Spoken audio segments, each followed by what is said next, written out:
تو دوستان محترم، جب بندے کے گناہ زیادہ ہوتے ہیں، ایک عام شخص ہوتا ہے اور ایک اللہ کا نیک بندہ ہوتا ہے، اس کے اندر فرق کیا ہے؟ کہ جو بندہ مومن ہے، جب اس سے کوئی چھوٹا سا گناہ سرزد ہو جاتا ہے تو وہ گناہ کو پہاڑ سمجھتا ہے کہ میرے اوپر پہاڑ گر گیا ہے، کہ جس پہاڑ کے نیچے سے نکلنا میرے لیے بہت ہی مشکل ہو چکا ہے۔ یہ حدیث پاک کا مفہوم بھی ہے کہ جب فاسق، فاجر، گناہ گار، دنیا کی رنگینیوں میں کھونے والا شخص جب وہ گناہ کرتا ہے تو وہ کہتا ہے کوئی چیز نہیں، اس کو کوئی فکر ہی نہیں ہوتی۔ کیوں؟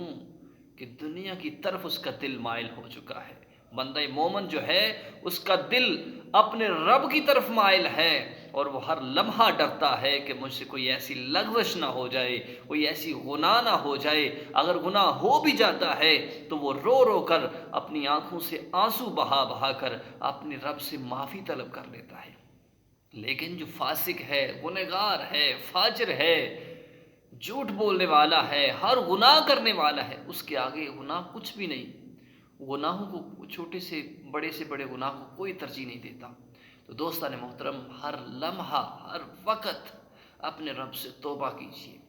دن میں اگر 1000 دفعہ بھی موقع ملے تو اپنے رب سے ضرور توبہ کیا کریں، کیونکہ یہ سانس جو ہے، اس کا کوئی بھروسہ نہیں، کب نکل جائے، کب چلی جائے۔ اپنے رب کے سامنے جا کر شرمندگی نہ کرنی پڑے تو کیا جواب دو گے؟ تو رب کی جو حمد و ثنا کرتا ہے، رب کو جو یاد کرتا ہے، توبہ کرتا ہے، رب اس کو معاف کر دیتا ہے۔ اس سے رب خوش ہوتا ہے کہ میرا بندہ آ گیا ہے، مجھے توبہ کر لی ہے، میں نے اپنی بے حساب رحمت سے اس کو بخش دیا ہے۔ تو اللہ ہم سب کو پکی توبہ کرنے کی توفیق عطا فرمائے۔